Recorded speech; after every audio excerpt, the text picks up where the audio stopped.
देखिए, हम जनता को जागृत करने के लिए आए हैं कि दोस्त कौन है, तुम्हारा दुश्मन कौन है।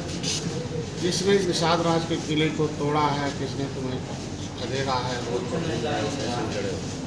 जो तुम्हारे लिए बसाए वो तुम्हारा भाई है, जो तुम्हें उजाड़े वो बसाए।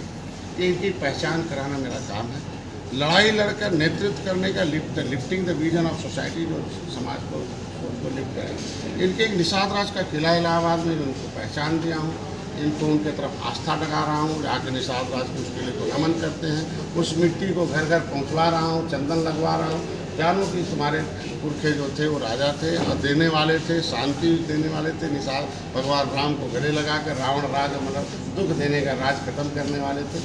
ये सब को इनको बता कर जगा रहा हूँ। और इनको इनके हिस्से में कि राजनीति, जब निषाद राज के पास बजट था या राजनीति था तब सुख था, दूसरे के हाथ में आ गया दुख हो गया। तो बजट के हिस्सेदार बनो, शिकार मत बनो। तो अब बजट में हिस्सा दिलवाना शुरू किया कि प्रधानमंत्री से इनको लगभग 39,000 करोड़ रुपया इनको मिल गया 6 साल में। पिछली सरकार 67 साल में 3,000 दी।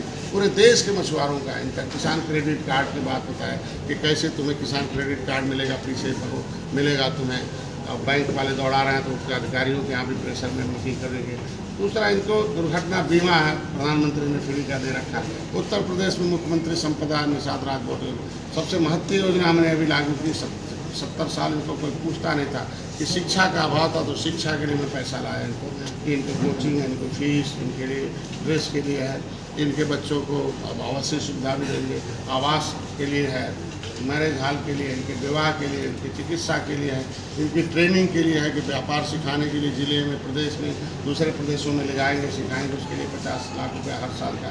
तो ऐसे में इनको विकास की मुख्यधारा में लाने के लिए सारी बातें हो रही। और प्रधानमंत्री जी इस किले पर एक निषाद राज का भगवान राम की 56 फुट की मूर्ति है, पर्यटक स्थल, उसी तक 20 करोड़ 30 लाख रुपये का वहाँ जो है ऑडिटोरियम में बनना है। तो उससे प्रधानमंत्री जी को उस पर हमने न्यौता दिया, क्योंकि प्रधानमंत्री जी ने निषाद राज के ज़मीन को प्रणाम किया था।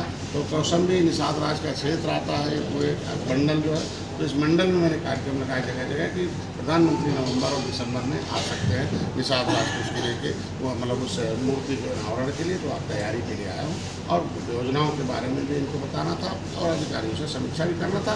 कुछ लाभार्थी हैं, उन्हें लाभ का प्रमाण पत्र देना था। जैसे ब्लॉक और जिला स्तर पर कुछ कमेटी गठित, निश्चित रूप से जिले की कमेटी तो थी, तो इतना परिवर्तन हुआ। अभी ब्लॉक में कमेटी बन रही है, बूथ को भी कमेटी बनेगी और 2024 की लोकसभा घोसी उपचुनाव हुआ है जिसमें जीत के बाद विपक्ष ये कह रहा है कि ये भारत के द्वारा इंडिया की जीत है। विपक्ष कुछ भी कहता रहे, समाजवादी पार्टी का पहले से सीट था, उसे हम लेने में नाकामयाब रहे हैं। उसकी समीक्षा होगी, पहले से उनकी सीट थी, उनको जीते हुए थे, हमने उसे प्राप्त नहीं कर पाए, बस इतना है। और हम एक पर्टिकुलर मछुआ समुदाय का नेतृत्व करते हैं। मेरे पास 43 गाँव हैं निषादों के वहाँ, लगभग उसमें से 40 गांव में मैंने जीत दर्ज कराई है। 60 से 80%। राजभर साहब दावा ज़्यादा कर रहे थे।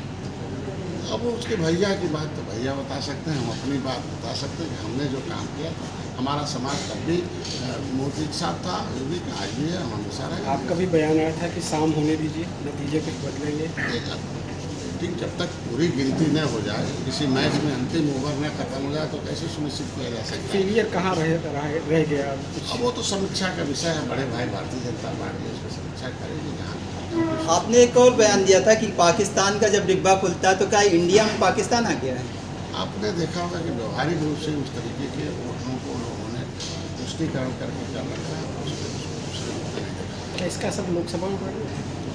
लोकसभा प्रधानमंत्री और राष्ट्रवाद, राष्ट्र के विकास के लिए और दुनिया में हमारी क्या पहचान बन रही है, देश कहाँ जा रहा है, नीचे जा रहा है, आगे जा रहा है, अर्थव्यवस्था चौपट हो रही है, अर्थव्यवस्था अच्छा हो रहा है, इस पर चुनाव होता है। तो मोदी जी के चेहरे और देश के विकास, राष्ट्रवाद और जो हमारा अर्थव्यवस्था उस पर चुनाव होता है, उस पर आता है।